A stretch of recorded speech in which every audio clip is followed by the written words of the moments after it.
Ladies and gentlemen, here is Lance Twidwell. This is the Spoken Podcast. I am your host, Lance Twidwell. Here inside the Spoken Studios, my guys Trevor Twidwell and Eddie Ortiz. Episode 130 in full swing, full motion. And as you guys can see, you can see us, and we are back to live streaming. We are so very excited to get this back going right before the NFL season kicks off. This is something we needed to do. This is something we had to do because we missed showing you guys our beautiful mugs.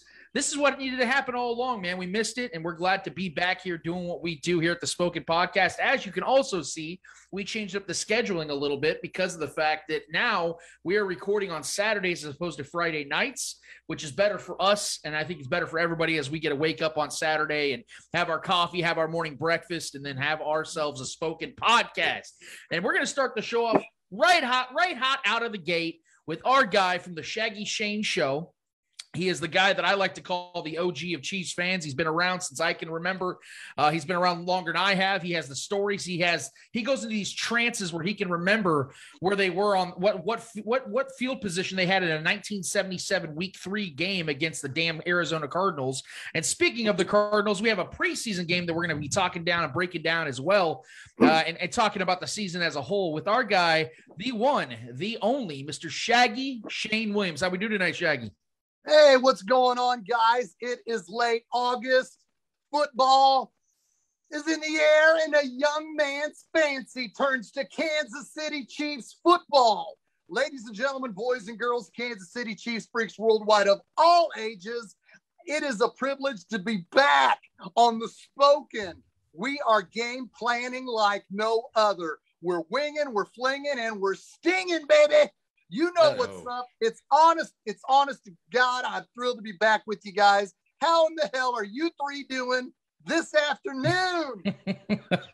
Well, I don't want to speak for Eddie and Trevor. I'll let them have their own little time to go ahead. Let the man know how you guys are doing tonight. I'm doing today. Great, So trying to figure out all this going live stuff. We're still trying to figure it out, so we're doing pretty good. Yeah, it only took us about 4.5 hours to get this live going, so we're doing pretty good at this point. We got it up and going, but still got a lot to learn, but I'm doing good, man. I'm started a new schedule for work, so I finally have a legitimate weekend. So I'm enjoying having Saturdays off now for sure. Hell yes. It's like the Chiefs trying to square peg the round hole of McCole Hardman, baby. We're going to go 90% to McCole Hardman until he can prove that he's the number 2 wide receiver. But that's a topic we'll get to here in time. Lance, what you got, my brother? Well, that's actually where I wanted to start with you, Shaggy, because of the fact that we saw last night's game. We saw the way that the Chiefs played defensively alone. We can tackle that literally and figuratively in a second as far as how well the defenses look so far in the preseason.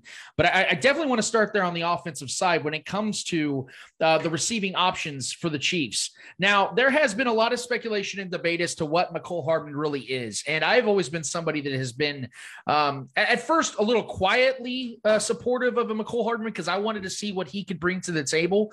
And as these last 2 seasons have gone through and what I'm expecting from him in year 3, I've become a little bit more of an outspoken supporter for McCole, not just because of what I see from him and what I believe to be inside of McCole Hardman as far as talent and production is concerned, but from just the viewpoint and the takeaway from Chiefs fans as a whole. I see a lot of negative attention and energy drawn towards McCole Hardman for a lot of reasons that I think are unfair, because he was brought in here essentially at first to be a replacement for Tyreek Hill, and we knew that was never going to be possible because, one, there's only one Tyreek Hill in the world, and two, they ended up keeping Tyreek Hill because he was proven innocent in the court of law. And so McCole Hardman then became a wide receiver 3, wide receiver 4, because Sammy Watkins was also brought in as well. So there are a lot of disadvantages for McCole Hardman to start off his career. And I think that even with all that considered, he has been extremely productive in his own right. And yet there is still a lot of negative attention drawn towards McCole Hardman. And I kind of want to start it off with you, Shaggy, about what your thoughts are on McCole Hardman as a 23-year-old player going into year 3, which to me is the most pivotal year of his career to date. What do you see from McCole Hardman, and what do you expect from McCole Hardman moving forward into year 3? I think everybody in the Kansas City Chiefs coaching staff included, and as the Chiefs fans included, they're expecting too much of him. If you look at what he has done the first 2 years and on the Chiefs, He's had some big plays. And last night, by throwing the football to him 90% of the time, it was glaring because him and Patrick weren't on the same page. I feel like they're trying to create this forced consistency rather than let it play out how it's played out the first 2 years. And that is because of the DK Metcalf situation.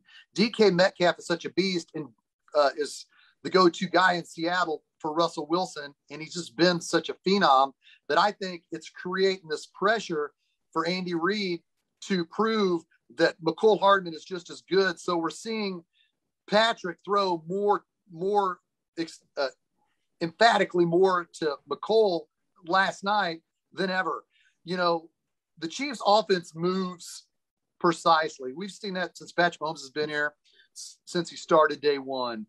We knew Tyreek Hill was the number one option. On paper, it was Sammy Watkins, and the Chiefs offense just moved to greatness. I think we should just let the offense continue to move as greatness without trying to create these stats and without trying to create this overall don't try to square peg around hole at something that's already working. It's like my wife is an awesome wife. She does enough. I don't need her to do more to be better than somebody else's wife. You know what I mean? I feel like McCole Hardman has already proved to be great in this offense. The Chiefs, it's about what everybody does. But I feel like there's this emphasis. We got to get McCole Hardman to get these stats. We got to make sure McCole Hardman catches these balls. When Lance, you talked about it this week on Twitter with comparing him to Antonio Brown, you know, in his first 2 years in the league.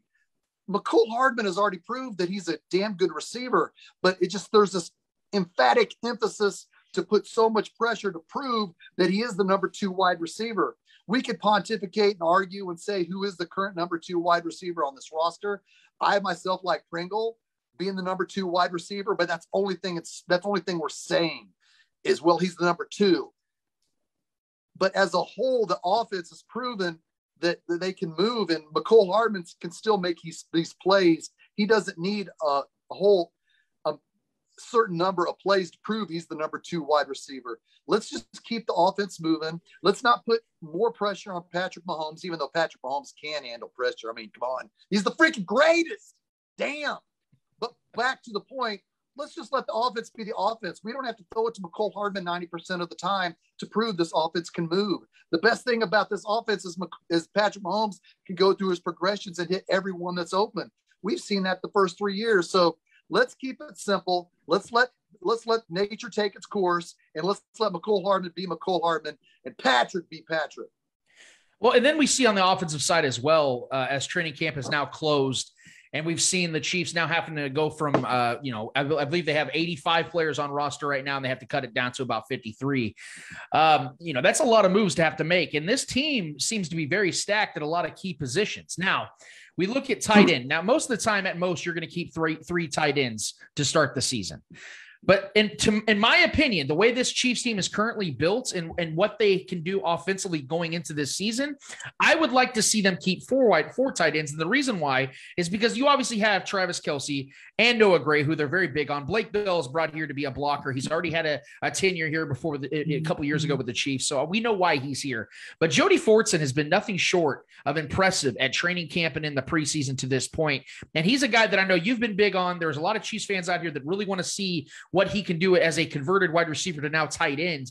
I'm on the same boat. I would like to see Jody Fortson make this roster, give the Chiefs an opportunity to run both 12 and 13 personnel, adding extra blockers for Patrick Mahomes, which equals more protection, adds to the running game as well with the blocking ability for the screen passes even out of the backfield, but also just receiving production because of the fact that I feel that of these three of these four tight ends are guys that I think can adequately produce at a decent to high level in the receiving game as well, with Jody Fortson and Noah Gray added to the greatness of Travis Kelce. But what are your thoughts? Do you think that the Chiefs should try to, whittle it down to 3 to keep a roster spot, or are you down for the 4 tight end move? I think they need to go 4, and I think it's going to be who can compete with Michael Burton, the new fullback. Can Blake Bell or Jody Fortson push Michael Burton off the field in certain goal line situations or short yarded situations in which Andy Reid does like a fullback? I think that brings Michael Burton into the mix. So I think if the Chiefs keep 4 tight ends, they will release the fullback Michael Burton. Say it again. No, go ahead. Yeah, so I think that's definitely the possibility of who he's competing with. And Jody Fortson is getting a lot of love. I honestly believe the Monday Night Football crew was calling the game last night. You know, they were emphatic on Jody Fortson's blocking, his clutch third down catch with 3 minutes left in the game that kept the chains moving. Granted, that was with the 3rd and 4th stringers. And Seth Kaiser just did a good write-up in The Athletic on Jody Fortson, why he needs to be on this roster an hour ago. So props to Seth for doing his due diligence on that as well. But Jody Fortson, he creates he's a mismatch problem in goal line in the red zone. You know, we'll see. But in my opinion, Jody Fortson has to play with the starting unit this next Friday. He can't keep having Shane Buechele out there because as fans, we can't really examine him without running on the number ones. Could he be on the team regardless of playing with the ones next Friday? Sure. But I would like to be able to evaluate Jody Fortson with Patrick Mahomes, Travis Kelce, and the rest of the offensive starters to put him in a situation even more successful so we can even more decipher on whether or not he gets cut. But point being, I think he's competing with Michael Burton, the new fullback, to stay on this roster and to keep 4 tight ends. And then we look at the running back situation right now. I think Darwin Thompson really made a good impression last night. And let's be honest, he needed that. He needed an opportunity to prove his worth to this team because he hasn't had enough to really justify staying on this roster, especially when the Chiefs go out and add Jerick McKinnon this offseason, the emergence of Darrell Williams. And obviously we know that Clyde Edwards-Helaire is special, and the Chiefs have invested a lot in him being a first-round pick just a year ago. So with Darwin Thompson now, I think still very much on the outside looking in just because of the fact of the things I broke down. I do think that, however, he gave himself an opportunity last night to justify an opportunity to be on this roster. Just a brief response to that, Shaggy. Do you believe that Darwin is going to be on this roster, or you think that he's going to be a guy that could potentially be picked up on waivers if the Chiefs cut him or end up back on the practice squad? I would never want to claim someone's fate, but since you're asking me point blank, I think it's going to be tough for Darwin Thompson to stay on the field. I think McKinnon looks good. Clyde's the number 1 back. Of course, Darrell's the thicker back that you need in the short yardage situations. I think they're only going to keep through those 3. And like I said, if they release Michael Burton because Andy Reid wants to keep 4 tight ends, then you're going to be looking at the running back situation of Clyde Edwards, Darrell Williams, Jerick McKinnon, and Jody Fortson as a fullback, so to speak. So I think that's going to be the running back set right there. Yeah, and then we look because you can run McCole Hardman and Tyreek Hill and all those other gadget plays, you know, on sweeps and whatnot. So I think those are the 4 how they'll go with. Now, I really want to tackle literally and figuratively the defensive side of things because I know it is preseason and we always try to contextualize that because there is a lot of smoke and mirrors when it comes to production in preseason, unless you're the Ravens who are keeping track of their win streak in the preseason since 2015. But here in Kansas City, we standardize it a little bit differently. Right. But what we've seen has been nothing short of incredible on the defensive side. We have seen the front 7 get adequate pressure, constant pressure. Chris Jones has looked phenomenal on the edge. He's going to he's going to pick his teeth with tight ends all season long. Yeah. But what I want to focus the most on is how well the cornerbacks have looked. In particular, Mike Hughes and DeAndre Baker, 2 guys the Chiefs have picked up. I believe they switched picks for Mike Hughes with the Minnesota Vikings, who's a first-round pick. They swapped picks. I think it was 6th and a 7th-round pick to go and get Mike Hughes. So they have 2 former first-round picks within the last 2 seasons now as pickups to come and add to Lord Jarius Sneed and to Charvarius Ward and Rashad Fenton and this defensive back tandem that I think is very underrated. And I think they're showing that early, especially with the way that Spagnuolo is utilizing some of these cornerbacks on the quarterback blitzes, the defensive back blitzes. I think Spagnuolo is showing his hand early and often. I don't think he's ashamed of it because he's confident in how effective it's going to be with these young cornerbacks, these motivated, driven young quarterbacks to go out there and be effective, not just in coverage, but getting pressure on the quarterback. What have you seen so far? And do you expect what we've seen so far to carry on through the regular season? Oh, hell yes, I do. Mike Hughes is a dog. As my right-hand man, Fidel Blocker at Chiefs or Die says, he loves Mike Hughes. He's been watching him since he was on the Vikings and at Central Florida. What a steal for Veach to freaking make that trade for Mike Hughes, man. He's got a lot of want to. He's got a lot of fight. And as Fidel says, he's a dog. That means he does fight. He ain't afraid to fight. You can tell he's physical. And DeAndre Baker's showing a lot of potential, getting over his injury. My brother says DeAndre Baker is the life of the party, going back to his New York Giants days. But he is a man. DeAndre Baker is showing presence that he wants to get out there and play. Charvarius Ward's got some competition now. Yeah, you know, Charvarius Ward was the wink link in with the Chiefs the last couple of years. A lot of Chiefs fans knock him. He wants to be good so bad. That's what he tweeted 2 years ago. I hate to be hard on him, but he really has to stay consistent. I hope for his sake he makes the team, but I don't know if he will. Rashad Fenton has been a solid nickelback. You like him to make the team, of course. L'Jarius Sneed's true number one. So I'm definitely stoked about the Chiefs at the quarterback position. Oh my gosh, man. I love it. I love it. Beach freaking made steals by picking up DeAndre Baker and Mike Hughes. Bring it on. Let's bring on the regular season. I'm ready to watch these boys play. Absolutely. And then you look at, there's going to be some surprise cuts. If we're being honest here, I think there's going to be guys. I was talking to my guy, Jay Binkley this week, and he was on his show this week, and he was talking about surprise cuts. He brought up the name Alex Okafor. Now I know the Chiefs just signed him back, and he has been an effective player for the Chiefs in the past of recent years. But there are guys that are ahead of him, in particular with Mike Dana and Treshaun Wharton, guys like that have, in my opinion, played better than he has so far this preseason. Now, maybe the Chiefs aren't having him go out there and play 100%, whatever the case may be. But I think there are going to be some surprise cuts, and I could see that name being one of them. Shaggy, if you had a pick right now, because I know you don't like to steal someone's fate or talk about that, like you said with Darwin, but we are here on a show to talk about these things. Who do you expect? Is there a name out there that maybe you could see potentially being cut that maybe most Chiefs fans don't anticipate to see get cut? Charvarius Ward and Blake Bell. I could be wrong, but if you ask me to throw a dart Saturday at 1:00, August 21st, 2021. I'm just going to pick those two just because I hate beating the dead horse because we already touched on the tight ends. I think Jody Fortson's going to force one of these veterans or fullback to be cut. Okafor is interesting because Mike Dana was the starter last night. Granted, Frank Clark was injured, but to another name I'll mention is Taco Charlton. I saw him out on the field with 5 minutes left in the game. Taco Charlton could be one of them. So I'll go either Taco Charlton, Charvarius Ward, or Blake Bell. We saw Juan Thornhill make an amazing play last night. What a catch, man. He looked like he freaking read the ball, freaking laid out. I had a theory last night. For it. I was being a little tongue-in-cheek with this one, but I put it out here. I said, well, no wonder Thornhill's been playing with the 2s and 3s on defense. They're warming him up for the 1s on offense. Like, he's out here trying to make, Tyreek Hill type snags out here, man. That was incredible. Big time. That was unbelievable. And so I think this is going to put some goodwill and some confidence in the way of Juan Thornhill. It was much needed. He's had a pretty rough start to preseason and training camp as a whole. A lot of questions, a lot of concerns, and he's obviously been receptive to it on Twitter. He's fully aware that people are talking and speculating and theorizing as to what's happening with him. And it's been that way ever since he tore his ACL back in 2019. I think that everybody knew that it was going to take some time. And it's going to take 12 to 18 months for you to get mentally prepared to get used to being able to trust that knee again. They talk about that a lot, about how it takes an additional 6 months from the injury to get your mind back in alignment with your body. And I think that's what's happening with Juan Thornhill. But I think what happened last night is going to set some things in motion for him to get back to where we anticipated him to be at this point of his career. Do you expect to see the same thing from Juan Thornhill? Or was that just an amazing play that we're going to look back and go, oh, yeah, that guy made that one play, and then we never saw him again for the rest of the season?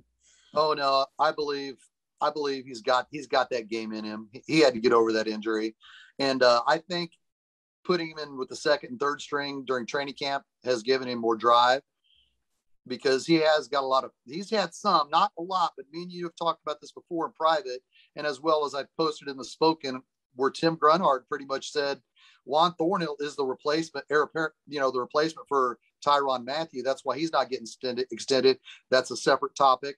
But if Juan Thornhill is getting that love before training camp began, maybe, I'm not saying he was, but maybe the coaches didn't see the drive from him that they needed to see. So they put him as the third string, running with the second, third string in training camp.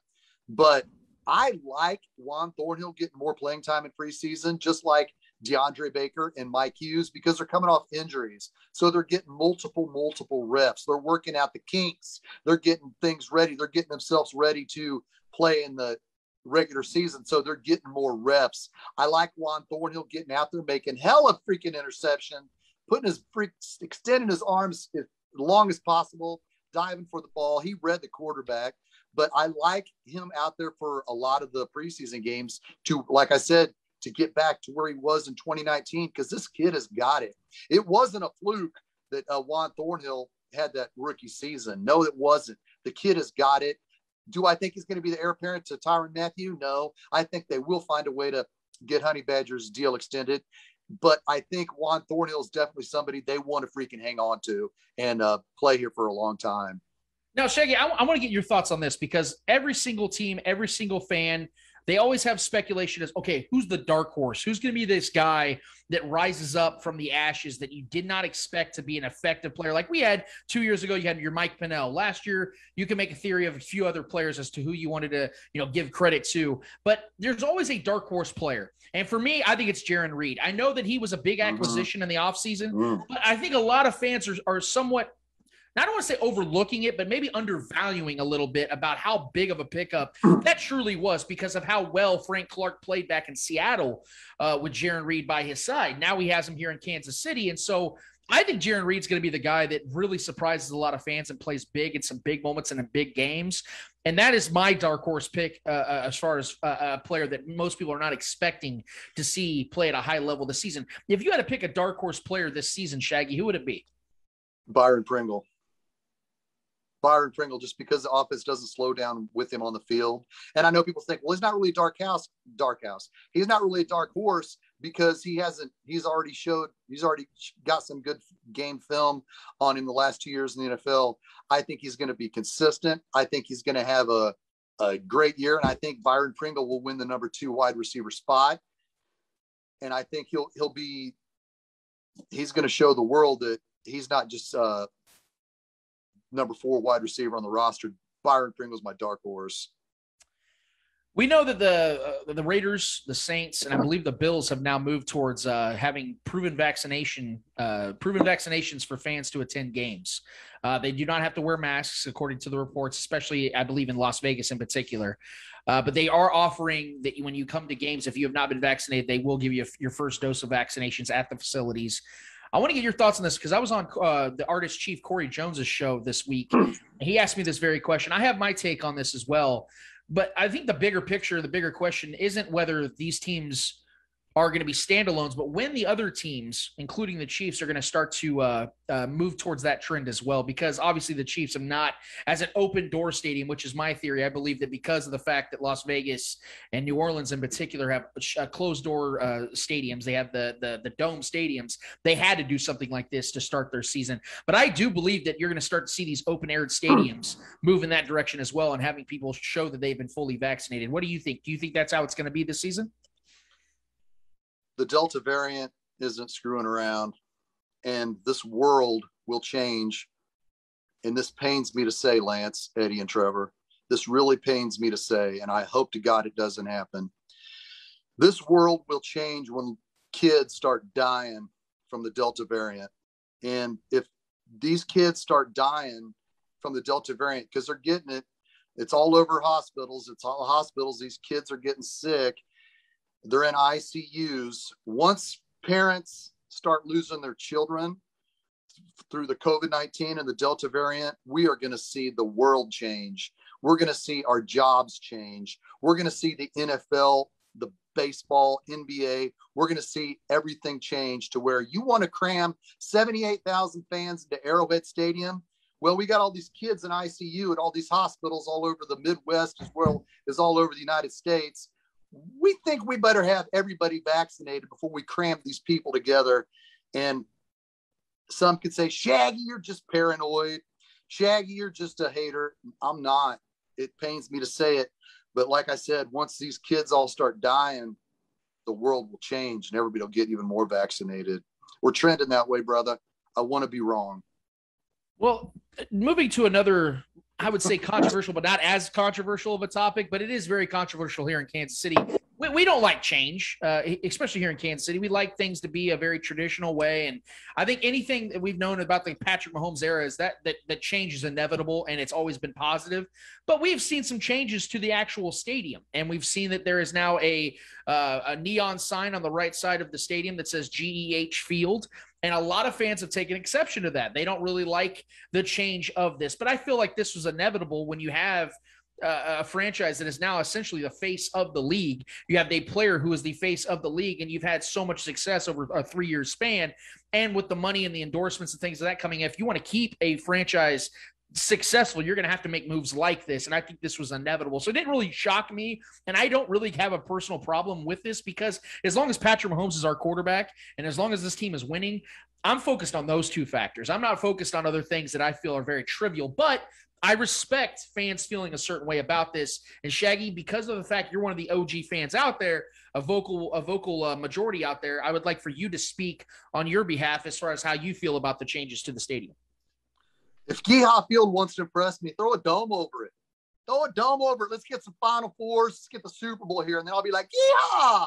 Woohoo! You can call it Geehaw, or you can put Geehaw all over the place. If you put a roof over the stadium, and you can get us, like I said, some Final Fours in the Super Bowl, and man, I'll be like all thrilled for it. But right now, it's just kind of lame. Well, we're Geehaw Field. We're gonna call it Arrowhead. Come on.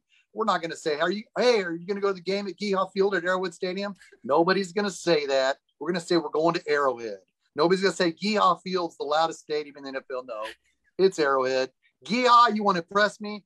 Throw a roof over that sucker. Come on. I like how you say Geehaw. Like they just I keep thinking you're saying yeehaw, dude. Like yeah. Geehaw. Well, yeah, I mean, come on, put it. If you want to impress me, let's think big picture. Yeah. I can't disagree with you on that one.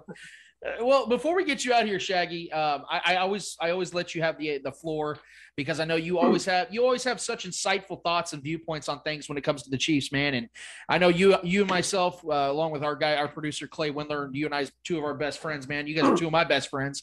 We have a lot of conversations when it comes to the Chiefs and when it comes to concerns that we might have. And I just kind of wanted to let you have the floor for a second before we let you out of here, man.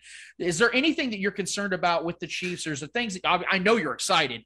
So just whatever it is that's on your mind, on your heart that we haven't covered already, I want you to go ahead and just sound off on it, man, and let you have the floor for a minute. What we have here, it is time to be ready for Patrick Mahomes going in to his 4th season as a starter.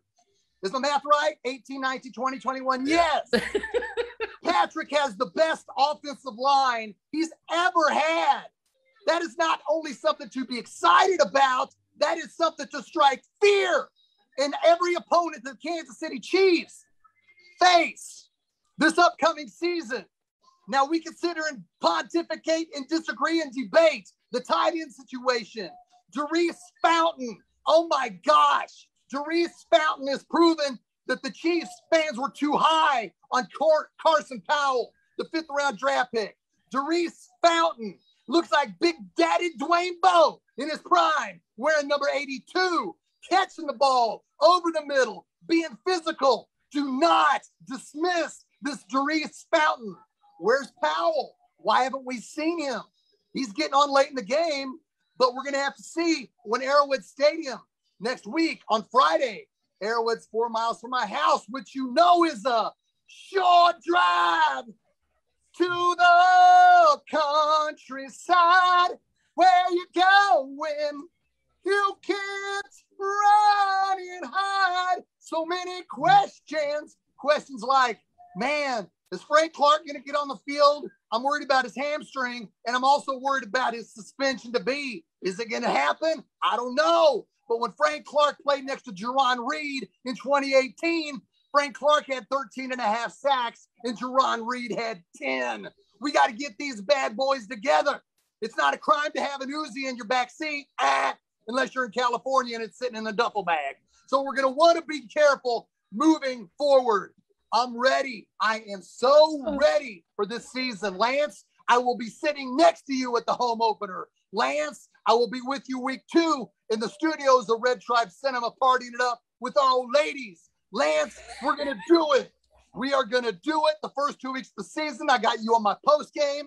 I want to thank you for having me on your first inaugural Zoom Casey Spoken exclusively podcast. Eddie, I love you. Trevor, I love you. Until next time, this is Shaggy Shane saying, go Chiefs. That was beautiful, man. That was absolutely beautiful. And we will be hanging out at Arrowhead Stadium. Our guy Clay Windler will be with us. Man, it's going to be such a fun. We've never sat. Clay, Shane, and myself have never sat together at a Chiefs game. This is the first time, so this is going to be a great one, man. Yeah, so I can't ready, bro. I can't wait, man. We're 21 days, 22 days away from the first game. I mean, it's going to be, it's going to be fun, dude. And listen, I want to thank you for finishing off the episode like that because I know Clay's going to cut that one up and we're going to be using that one for all of eternity. So thank you in advance. That was a great time. Shaggy, let the people know where they can find you on all social media platforms. On YouTube, Shaggy Shane Chiefs. I'm there. Be my sixth season doing this. I got 3,000 subscribers. They're all as crazy as me. You want to be a part of it? Come on. Go Chiefs. Go Chiefs. That's right. Thank you so much. Our guy, Shaggy Shane, he is literally ranked #1 in our favorite people category. And that is our guy. So definitely give him a follow, guys. He's also on Twitter as well at the Shaggy Shane KC. Give him a follow him there. And you can hit him up on Facebook as well. He's always willing to have conversations with you guys on all things Chiefs and all things life as well. So we're going to get are we going to be able to take a break or are we going to keep moving? All right, Shaggy, we love you, brother. So we're going to take a break. We just keep moving.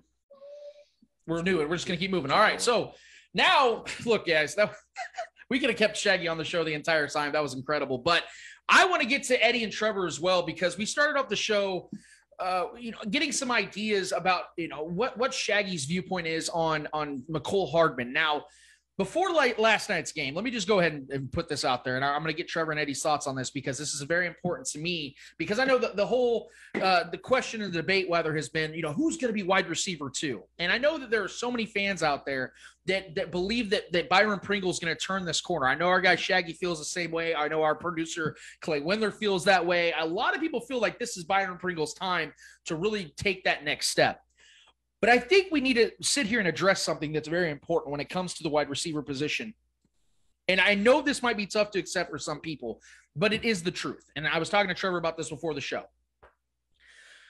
McCole Hardman is the most talented and the most proven commodity as far as wide receivers are concerned on this roster outside of Tyreek Hill. As much as people like Byron Pringle, I want people to go and look up what he's put up production-wise in his 2 seasons as an NFL player.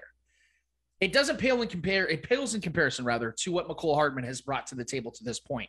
And again, as I brought up in the segment with Shaggy, McCole Hardman has had to do that behind not only just 2 of the best receiving options in the NFL behind Travis Kelce and Tyreek Hill, but he also had a $41 million Sammy Watkins here for the first 2 seasons of his career. Yet he still put up just as many touchdowns in his career as Demarcus Robinson has in his 5-year career. He's moving into year 6. McCole's only played 2 seasons. Not only that, when we talk about clutch situations, McCole Hardman has had 8 scores in his career that has either given the Chiefs a tie or has given them a lead in a game. That is something that you just cannot ignore because that also tells me that there is a certain trust level that Patrick Mahomes possesses with McCole. And I see it just like you guys do, that Patrick Mahomes is on McCole's ass all the time. But to me, that some people take that as, he doesn't believe in McCole. To me, that's the opposite. Because I don't believe Patrick Mahomes is wasting his time with a guy and is putting that type of energy in a guy that he doesn't believe in. I believe Patrick Mahomes is putting that type of energy and that type of focus and that much vigor and energy into McCole Hardman because he believes that guy has the type of talent that he can access and has accessed in the past. Yeah, Patrick or Andy Reid. Exactly. So I want to get your guys' thoughts on this up front. Maybe you can add into the equation what you saw from last night's game, which is important because McCole Hardman made an incredible catch. Byron Pringle did lead the team in receiving yards last night, I believe by 1 yard, if I'm not mistaken, but he led him. I want to get your guys' takeaway on this particular subject, then we'll move on from there. But starting with you, Trev, what did you see from these wide receivers, and how do you feel about these 2 wide receivers in particular? Yeah, from what I saw I'll start off with saying, man, I love McCole. I love his talent. I love his abilities. I love his abilities more than his talent. I personally don't think he's the most talented guy. I know you think he's really talented. I don't think he's he's got a lot of work to do as far as his route running goes. He has been working on his hands. He's had the dropsies most of his career. He made a great catch, which is very impressive. I needed to see that from McCole, making a tough catch. Granted, it wasn't a very good throw. It was a much better catch than it was a throw. He made that play happen. I like him. I think he's very athletic. He's very gifted athletically. Skill set, he's not very skilled in my mind yet. He's still got a lot of work to do in that. And he has been working on it. He's been, the word around camp, the word around the Chiefs is that he's been putting in the work. He's been doing a lot of offseason work to get better in his timing and his routes and breaking routes, creating separation. He's always had speed. He's always been physically gifted. We all know that. That's why he was drafted. He was, gifted. If he wasn't, brought in here to be a return guy, we wouldn't have drafted him if he wasn't gifted. So we know he is physically gifted as far as speed and abilities. I like him and Byron Pringle, man. I like them both. I think Byron Pringle is more skilled. I do. I think Byron Pringle is more skilled as far as a route runner goes and his ability to find the spots, hit the spots on a timely manner and be on time, break his routes properly. I think he's better than that as far as McCole goes. But he's played more football than McCole has at this point of their careers. And McCole, still has a lot to learn in the route running area. I still believe that his timing is still a little strange to me. I think McColl's going to be the number 2 receiver. I do. I think he's going to win that. I think this team really wants that for him. I think they believe in him. I believe in him. And as far as his production goes, I think he's benefited from playing behind Travis Kelce and Tyreek Hill. I think that's opened up more opportunities for him because most of his touchdowns have come from home run type plays when the play breaks down and the defenses are trying to focus on stopping Travis and Tyreek Hill. And he finds, Pat finds McCole downfield for a deep bomb. That's where most of his touchdowns have come from. Either that or he finds him in space and he just takes it for a home run. It's not like he created some amazing play and broke numerous tackles and, there's never been anything really like that for the most part. Not shitting on him, but I'm just saying as far overall, that's where most of his production has come from, big home run plays. It's not sustainable. That's just not sustainable for a career like that. That's when you become a one-trick pony type of guy. And I kind of believe that's what he is to a degree. I think he has the capabilities of becoming more. It's just some guys have it, man. Some guys don't. I don't think he has it to become like a star player, but I think he has it enough to obviously be a very productive number 2 receiver in this team. And I think that's what he's going to be. Byron Pringle, I think we know who he is. And I think this team likes where he is and what he is to this team. He's a guy that can come in and be a spot number 2, spot number 3 receiver. I look at him and Demarcus Robinson as pretty much the same boat. For some reason, this team likes Demarcus Robinson. They keep him very much, in the mix. Everything. He's on the field all the time. But I think, like I said, moving forward into this season, I think they're forcing McCole out there to get him acclimated and get him confident, get that rhythm going, really, really test him. Because, most guys that are the true number 2 for teams don't play into the fourth quarter, late into the third and fourth quarter of some preseason games. That's not normal. Most starters don't do that. He was out there with the third and fourth stringers in the preseason game. So that's not typically normal, but he was getting a lot of playing time. I like him. I love McCole for who he is. I don't think he's ever going to be a star in this league. If he wasn't on this Chiefs roster, I don't think many people would even know who he is, if I'm being 100% honest with you. So I think he's in a great spot for his career. I think if he plays his cards right, he'd stick around here, and this will be the best place for him to get the most production, teaming up with Pat. Later on down the road, if McColl's or if Tyreek's gone, he can even have a bigger bump in production and have more opportunity. But I don't think he's ever going to be the guy for a team or our team. I love him. I love him as a number 2 for this season. I think he's an electric player for certain types of plays. And I think he's a great guy to have when the play breaks down and Pat breaks out of the pocket and needs a guy that can hit that home run play whenever we need it. He's that guy.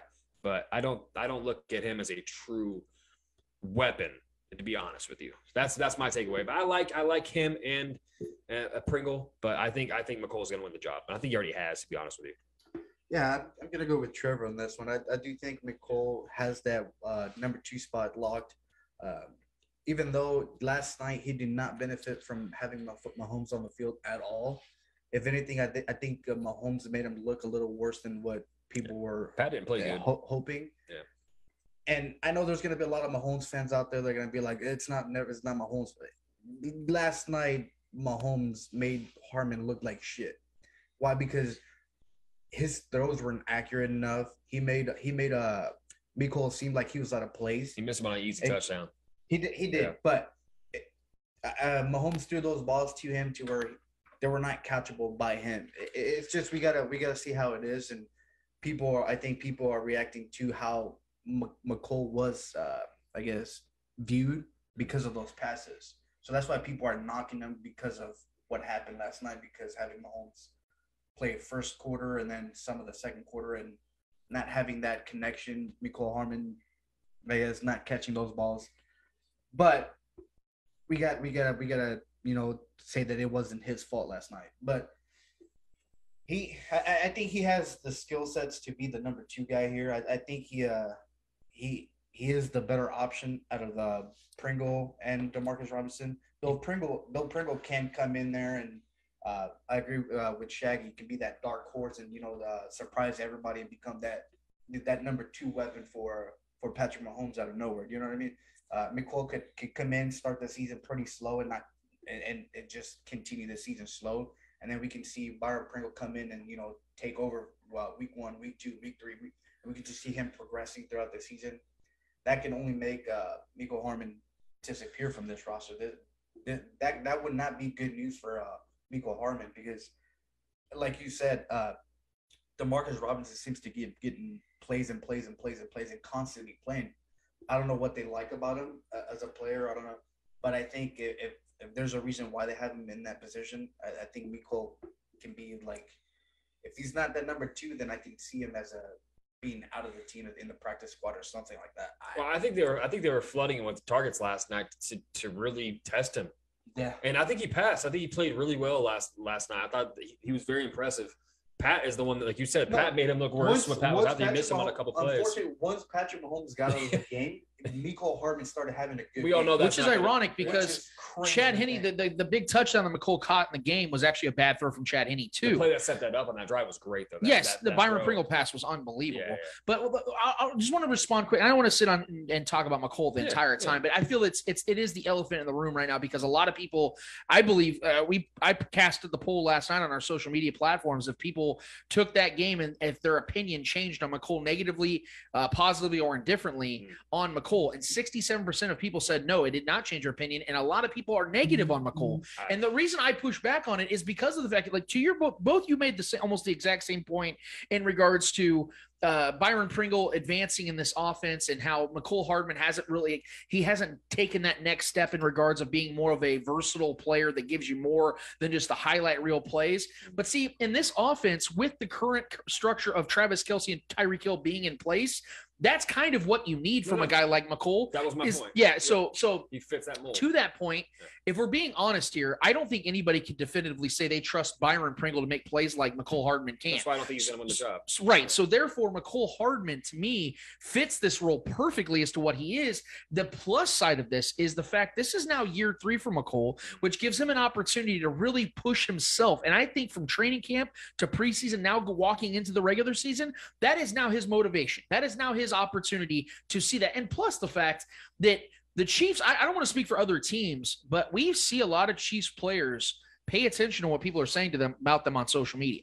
And McCole Hardman's been one of those people that have been watching people I made a positive tweet about Darwin Thompson running up those hills. I said I didn't think he could make the team still, but I like seeing that from him. He liked that 2 minutes after I didn't even mention him. I just said Darwin Thompson and words. He looked his name up. So these guys are paying attention. Oh, yeah. And I think McCole is utilizing this because he's seen other leaders on this team do the same thing, like Tyrann Mathieu. Tyrann Mathieu, dude, is on Twitter more than all 3 of us combined. And so I think McCole Hardman has a true opportunity here to keep doing what he's done, which is get those big, I call him home run Hardman for a reason, because the dude gets a home run touchdowns.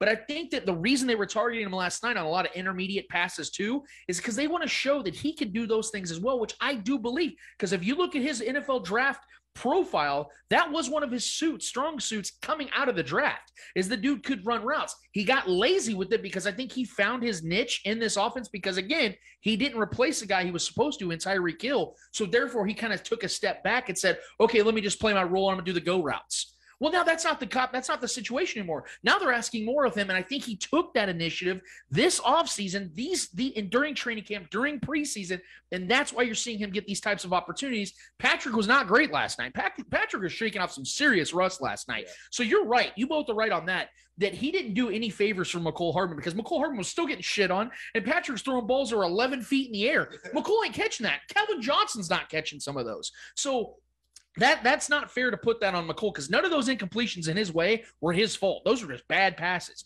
Those are going to happen in preseason. He could have had a huge night last Exactly. So, but here's the problem. To that point, even if McCole was to have a big game last night, do you honestly think the people that doubt him would change their minds? No, because of the fact that when he dropped that pass last week against San Francisco, people were shitting all over him. They're waiting for a mistake. I just think it's funny as Chiefs fans. We're sitting here, and our only grief that we can really find a grief about is a third and fourth offense. We're in good hands, guys. Yeah, the crazy thing is that you mentioned the pass that he dropped last week. Everybody was tearing him apart. If he would have had that great game last night, let's say he fucking scored like 3 touchdowns and went over 100 yards receiving, their excuse would have been, "Oh, it's a preseason game." But last week, because it was a preseason game, you tore this guy apart because he dropped a pass in a preseason game. Yep. That now you're saying is like, "Oh, he had a good game because it's a preseason game." Like, we're just gonna have that hate. Doesn't matter if he has a good game, bad game during the preseason. I fully expect a good season for McCole Hardman this year. I really do. I think he's gonna get more work than he's ever had, and I think he's probably gonna have his best statistical year, even though he's had some high touchdown years. I think statistically, all the way around, production-wise, I think this is gonna be the best year of his career. And you have to factor in also the fact that outside of Tyreek Hill's short absence in 2019. For the most part, the Chiefs have had both Travis Kelce and Tyreek Hill every single game since 2016. Every game, yeah. So there's like you said, Trevor, they're in good hands. They're in very good hands because they haven't had to worry about not having one or two top-tier targets out there each and every week. And this might be the most talented tight end room of the Chiefs history. Yes, and that is a testament for these young players that are working their way into this. I've talked to Darren Smith numerous times on his show that we do on Sundays on 810.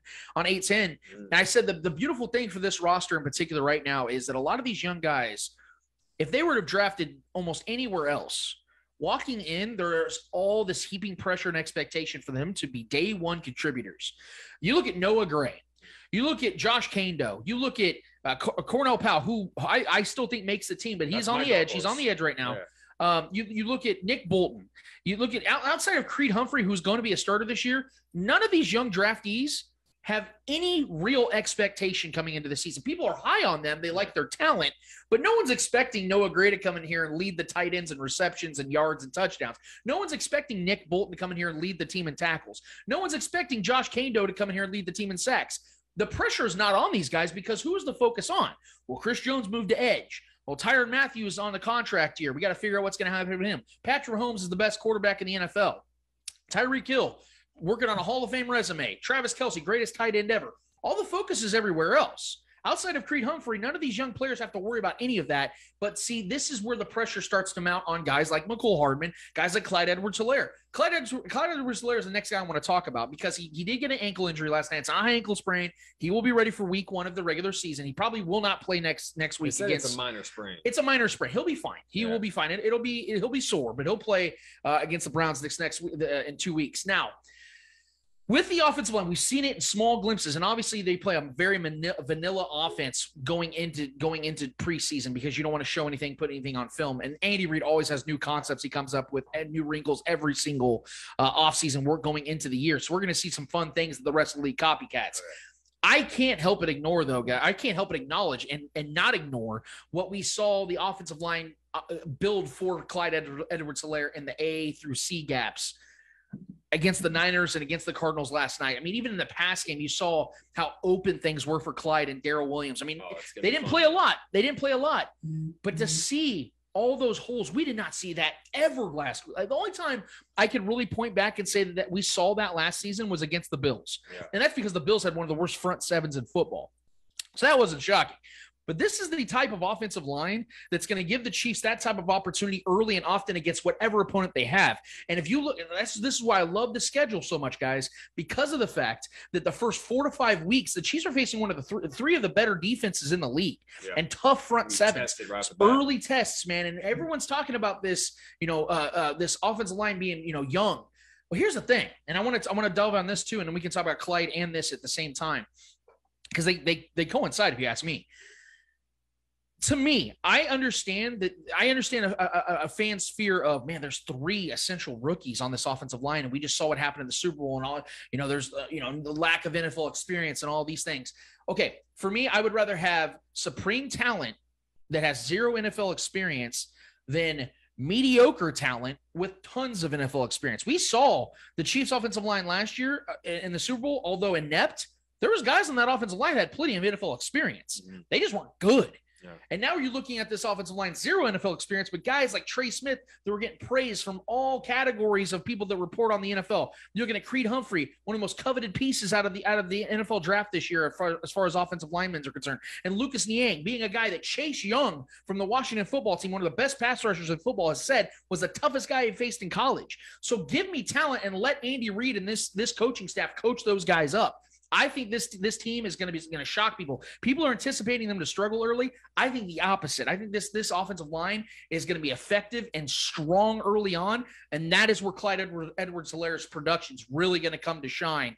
And I want to get your guys' thoughts on Clyde as a whole, what you've seen so far from preseason from him and this offensive line. Well, with preseason and what we've been hearing from camp is there's been a whole lot of new implemented plays in the screen game. This is why when I was talking about, I think Clyde has a chance to lead all running backs in receiving, and that includes Christian McCaffrey, and that says a lot. I think Clyde's going to get I think he's going to run a whole lot of routes. I think he's going to catch a lot of screen passes. I think he's going to do a lot of the passing game because that's one of his strongest suits. You watch his LSU tape, man. The dude is an incredible receiving back. Numerous touchdowns. He was deadly in the red zone when he was running routes. Little curl routes where he'd sit in the end zone, or even like short little slant routes. He's very good at the line of scrimmage, even lining up out wide. He could do that too. So I think the running backs, the whole running back room, I think Darrell can definitely be that bruiser guy, which is who he's always been, but he can also catch balls too. I think we're going to see, like you said, we're going to implement a whole lot of new, some 2 tight end sets, 3 tight end sets. I'm excited for these running backs in general. I like my guy McKinnon. I'm a big fan of him. Been a big fan of him since he entered the league. He's a deadly pass catcher too. I think this running back core is going to really, really, with that O-line, like you said, man, the talent that we have, the size that we have, the skilled players up front that we have. Yeah, I mean, I'm expecting big things, man. And I think Clyde's definitely got a big chance to shine and really, really, make this his proper debut. I know he had a fairly productive year last year, but it just wasn't. Things weren't lined up. The stars weren't aligned nearly as well as they are for this season. So I think this season, barring health, I think Clyde's lined up for a huge year. So if you're out there playing fantasy football, man, definitely don't sleep on Clyde. He's kind of slipping in a lot of drafts. So that's just my fantasy advice there. But yeah, man, as far as these guys go, I'm excited. I'm just expecting a lot of production through the air. I know you have us getting a lot of production off just pure running, which I think that's going to be the case too. We're going to have this might be the most balanced offense Patrick Mahomes probably ever had so far in his career, including college. So, yeah, I'm excited. Like I said, I'm expecting a lot of yards from scrimmage in general, but a lot of yards through the air for all these running backs. Yeah, man. I'm so excited for these running backs, just for the simple fact that we actually have an offensive line that can, make that gap for them where they can just shoot up. We saw it last night when the first run with Clyde Edwards, he got I think 10, 12 yards in the first run. That was amazing. We didn't really have that kind of, we didn't see that last season that much. Yeah. I mean, I guess week 1, week 2, week 3, before they started falling, the offensive line started to fall. We saw what Clyde Edwards-Helaire can do with a good average offensive line. Boy, shifty. I was like, I wouldn't say good because last year we had an average offensive line to begin the season. It wasn't this good. This offensive line can open that gap for him and just shoot up. I think our running backs are going to have a great season this year. I think Andy Reid's going to implement some running plays now. Start implementing more running plays than what we did last season. Those draw plays might work now. Which is going to be fucking fantastic. Yeah. Getting those 5 yards for that first down, you know what I mean? A 4th and short, we're actually going to be able to go for that 4th. We saw that last night. Patrick Mahomes stayed on the field twice with with the fourth down. Yeah. And so we saw that they're confident enough on this offensive line to get them that first down when you're you got 3 yards to go or whatever it is. Yeah, I mean the Chiefs, as bad as the offensive line was last year, they led the league in fourth down conversions with 9. So if anything, if fourth and short this year, it's gonna be so easy to call it fourth and shit because it's gonna. I mean, it looked easy as fuck last night, man. Mahomes, baby. But I think the running backs are gonna have a great season. I think they're gonna have those passing plays as well. They're gonna play a big factor on those passing plays. Yep. It's gonna be fantastic seeing what we can see from this running back core. Yeah, and before we get to the Eddie Hour, I do want to pose this real quick because we have the inevitable roster moves are going to take place as far as cuts are concerned. Now, I do want to get your guys' thoughts on this because it is controversial. I do believe the Chiefs should keep 4 tight ends. Yeah. I'm going to just go ahead and set that aside. I'm assuming you guys are with me on that one as well because fullback, although it's used in special teams, I don't think Burton should make this roster. I think that like Shaggy was talking about, keep Fortson on the roster. Bell's trustworthy. Yes, Noah Gray is obviously, they're big on Noah Gray. They traded up for him, so obviously this is a guy they want. And I think Fortson has really earned his spot more than Burton has, quite frankly. And so I want to set that one aside. I want to talk though about the wide receivers again, real quick before we go to the Eddie Hour. I think the Chiefs should keep 6 receivers this year. And the sixth one, I'll go down the list. Obviously, you have your Tyreeks, your McCole Hardman, your Byron Pringles, your Demarcus Robinsons, your Marcus Kemp. Marcus Kemp's 100% making this roster just based on his special teams alone. Dave Tobe loves that guy. He's very, very good on special teams. So production side offensively, it's not going to really count. Marcus Kemp's on this roster. But I think they should keep Cornell Powell. And the reason why it isn't because of anything I've seen this preseason or even in training camp, because I haven't seen much at all. Yeah. But see, that's not why he's here. I don't believe he's here to shine early in training camp. Would it have been good to see? Yes. I would have been very much open and welcome to that. But the thing I see for Cornell Powell is a big picture type of guy where he's going to make plays as the season progresses. I didn't think he was going to be a guy. Now, I don't want to be hypocritical here because I also said the reason why I liked him the most coming into this year was he was already seasoned for a rookie. He's 23, going to be 24 years old, coming from Clemson, playing at the big stage with Trevor Lawrence, then transitioning to the Chiefs and Patrick Mahomes. To me, that's an easy transition that unlike most guys that coming from college, from small colleges. Yeah. So I like him for those reasons. I think that he's going to be a contributor later down the road based upon those factors. So if they cut him, I understand it, but usually the Chiefs hold on to guys they draft. Well, he's a rookie coming into learning Andy Reid's offense. I mean, very rarely has any rookie wide receiver came into under Andy Reid's offense and immediately flourished. Right. That's a thick ass playbook to learn, man. Right. So I put in that pressure on a young kid. Like, I mean, he's not young. He's a older rookie, but I believe in Cornell Powell. I like his. He's similar to Sammy Watkins. Right. A very similar profile. Strong-handed guy, strong route runner, runs hard, gets to the ball quickly, catches the ball really well, catches with his hands really well. I like him a lot. I liked the pick a lot. I liked his style. I like that he's an older guy. He's kind of a veteran-esque minded rookie. So I don't think he's going to get cut. But if he does, I get it because they're pretty deep in that position. But I think we should carry as many receivers as possible. In my mind, I really think we should. So, what was the question? No, just basically like roster cuts. I think that the Chiefs should keep 6 wide receivers, and I think that Cornell Powell should be that 6th guy. But I understand that Fountain has played well. I understand there are other guys that have played well, but I don't think those guys were guys that the Chiefs trust going down the road. I think they picked Cornell Powell for a reason because of the things he's already done in college. Yeah, I highly doubt they're gonna cut him. I think he's gonna make the team just for the simple fact that he got drafted, like you said, for a reason. I think Danny Reid's just going to be like, oh, I'm drafting you, waste a draft pick, and then see ya. Right. I think they're going to give the kid a shot this season. Could he potentially go to the practice squad? Could be, depending on how the season plays out. But, yeah, we could potentially see him with the practice squad. He might be promoted to the first team, depending on, again, how the season goes. Yeah. But, yeah, I mean, I like this receiving group. I'm so excited for the season. Absolutely. Well, and then offensive line is the last place I really want to, embrace about the cutting because there are, the praise is there, guys. I mean, we're talking about a team that is loaded at offensive line, literally over a 5-month span from being one of the thinnest teams at offensive line. So there are going to be some, I think, surprising cuts this offseason or during preseason. I think who's going to be, though, if I have a surprise, I think it's going to be Kyle Long. I know that Kyle Long was brought here out of retirement, so it's hard to convince a guy out of retirement. Maybe not have been. Maybe he was looking forward to it, and he got to go to a pristine place. But he got injured before training camp really even started.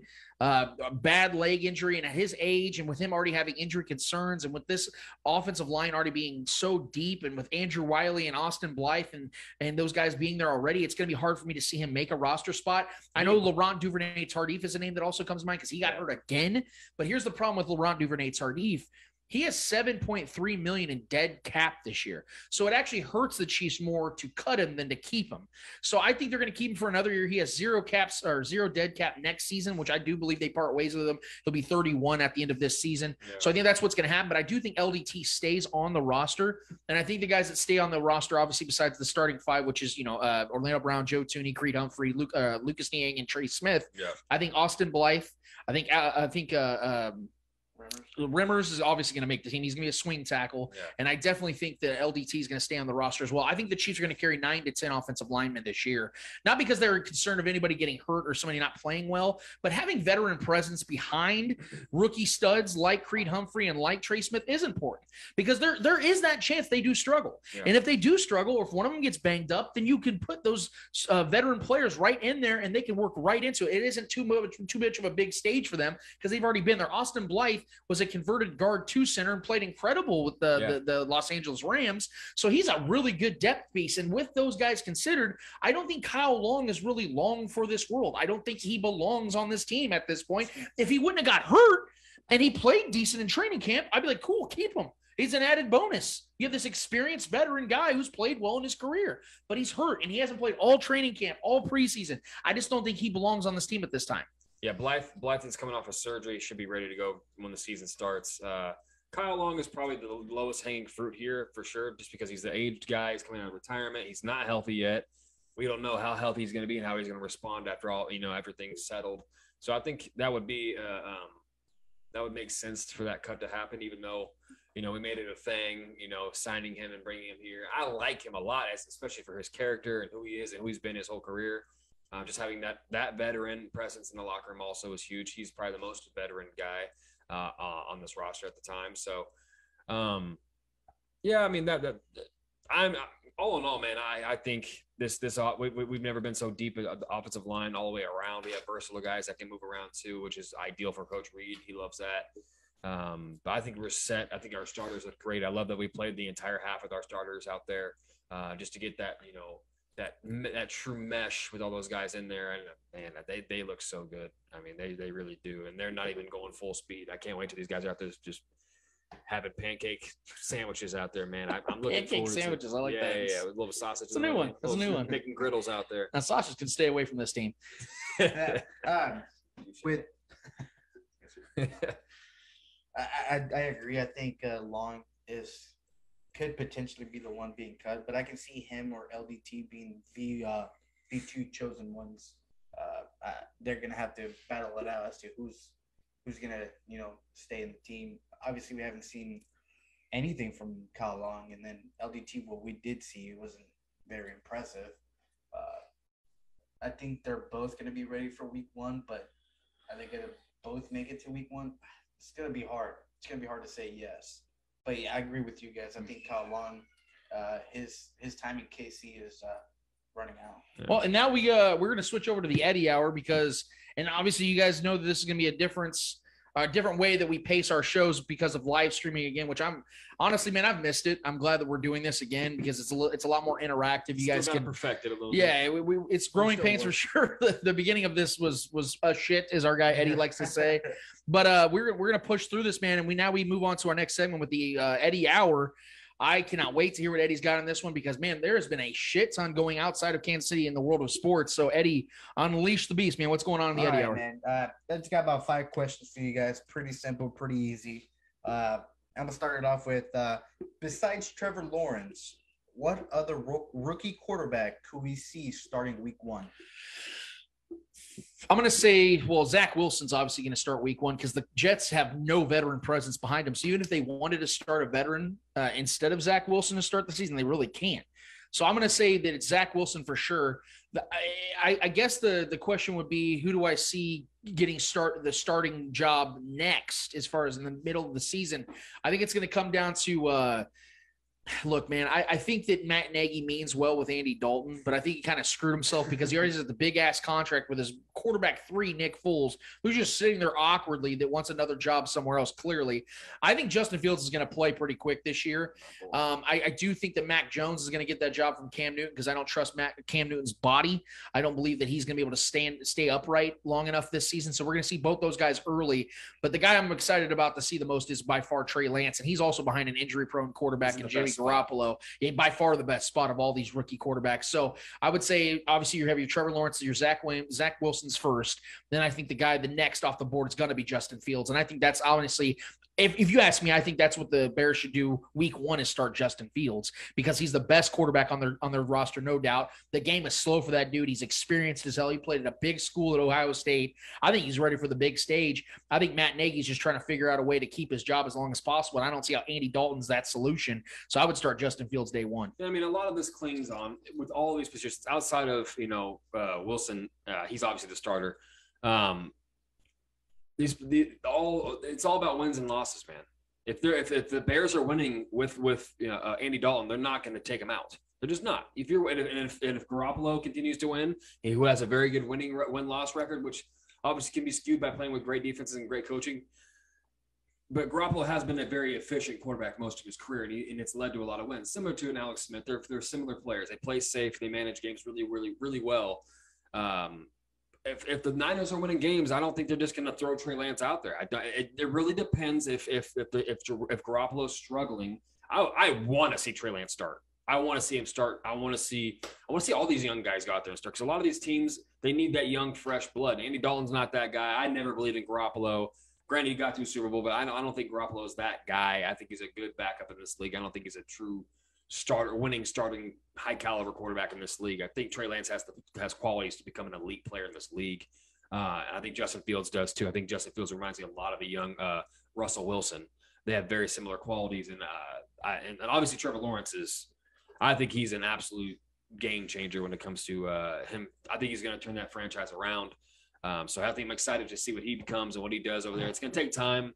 He's in a rough spot, but as far as best opportunity, Trey Lance, I can see him start by week 4 or 5 if Garoppolo's struggling. But if Garoppolo's continuing to win games like he does, and that team is doing well and they do what they do, they play solid defense. They find ways to get creative with the running backs and win games and get out with the W.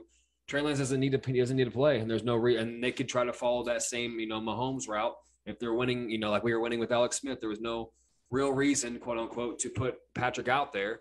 I think they can follow. I think Shanahan could follow that similar route. But I think with the Bears, the Bears' best chance of winning this season is with Fields. And that's because I love Justin. That was my favorite quarterback in the draft this year. I love Justin Fields. I think the kid's got a ton of talent. I think he's a perfect fit for that Bears team. I didn't expect him to go to the Bears, but when Nagy got him, I thought he was in the hands of Nagy. I thought that's a perfect fit. RPOs, I mean, it's a beautiful marriage over there with Justin Fields and Nagy. So I think it really depends. It hinges on the wins-loss column for me when these guys get their chance. You guys brought up Matt Nagy. Do you think his his job is depending on if Justin Fields has a good season, or is he depending more if they don't make the playoffs, or what do you think is holding Matt Nagy into the Chicago Bears head coaching job? I think because of the fact that Bears fans are now more focused on what Justin Fields is going to be as opposed to what the team's going to be this year. And I'm not sitting here telling you guys I know what Bears fans feel or think, but I do know how excited they were to see Justin Fields in a preseason game. I know the focus from a Chiefs perspective when Patrick Mahomes was showing off in preseason his rookie year, my focus automatically went to, okay, when can I see this guy in a game? When can I see this guy in a game that actually matters? That became my focus because I already seen the movie with Alex Smith 4 or 5 years in a row before that season. So I didn't give a shit anymore about what Alex Smith-led Chiefs could do going into the playoffs because we knew how it was going to go. I picked the Titans to win that damn game against the Chiefs, and what fucking happened? So I think as a Bears fan, if I was a Bears fan, I put that Bears hat on, I would be more concerned about Justin Fields and what he does. So if I'm Matt Nagy, I say to myself, okay, what's going to save my job more?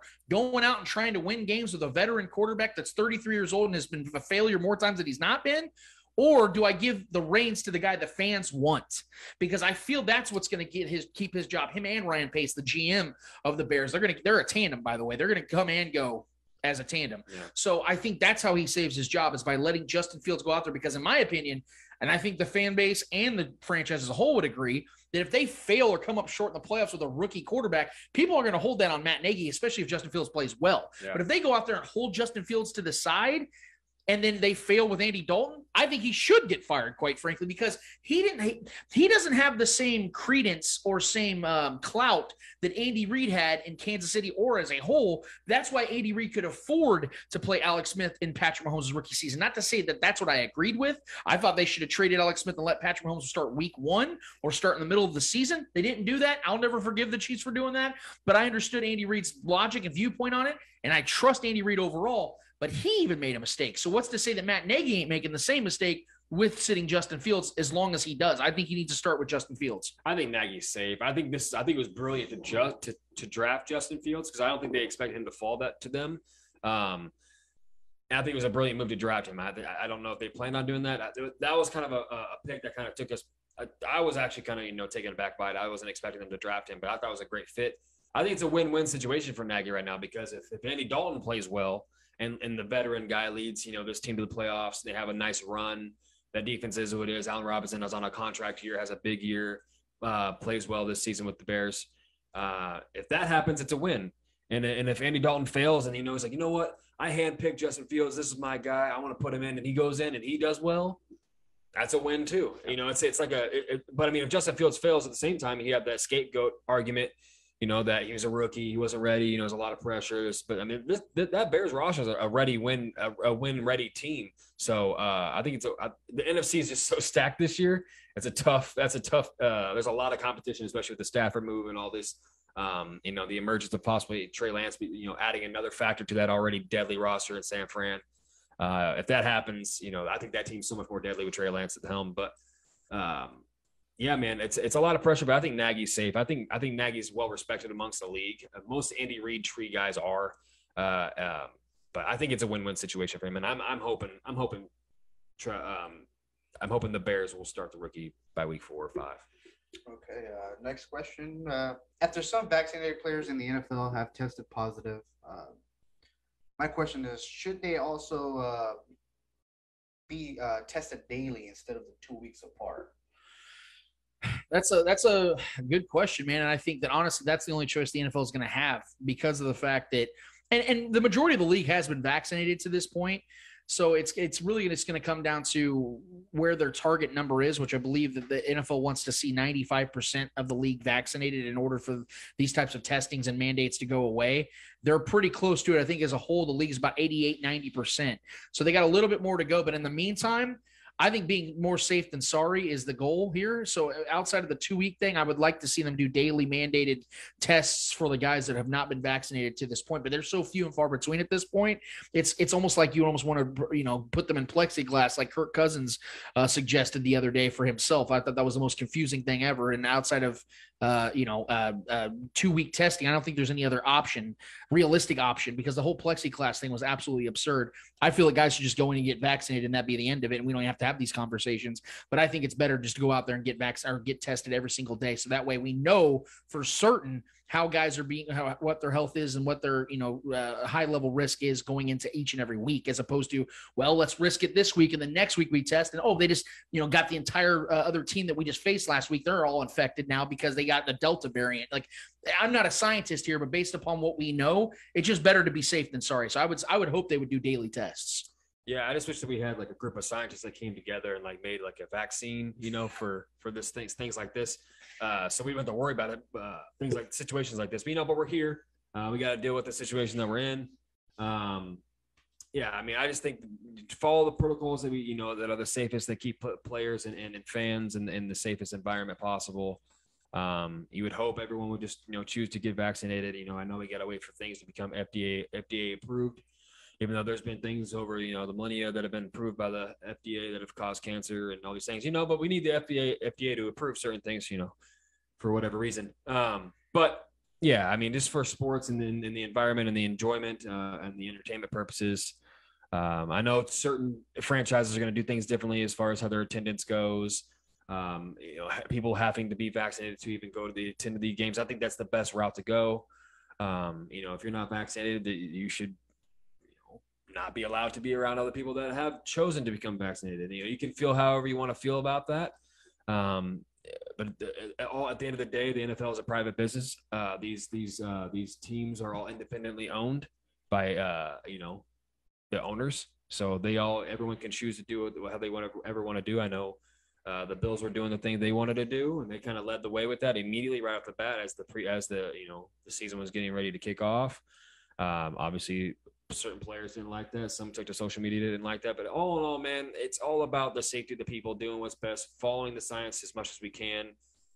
Your feelings do not matter with the facts. The facts. Let's do what's safest for the most people.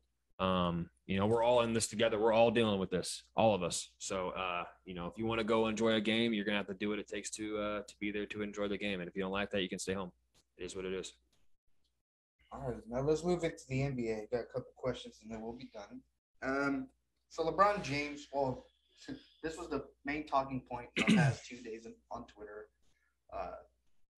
So LeBron James got 0 votes in the best player of the NBA, I think, going into next season.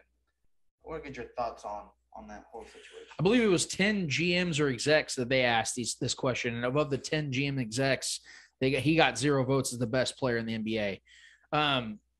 There's a lot to this, and I'll try to be as brief as possible with this because I know Trevor's going to have his takes on this one as well. I've been stewing on this one for a few days. Look, does it matter? No. Those opinions do not matter, and they don't. And LeBron does not care about those opinions. Here's the thing that LeBron's using this for. It's just simple motivation. People can sit here and scoff at it or try to tear it down or try to make this into something it's really not. It's no different than when, like my guy Mark Gunnels, who we're going to have on next week, said it himself. MJ used motivating factors all the time, whether he made them up or they were real. Yeah. He used everything as a chip, as an edge, and it worked more times than it didn't. LeBron James is doing the exact same thing. Other competitive athletes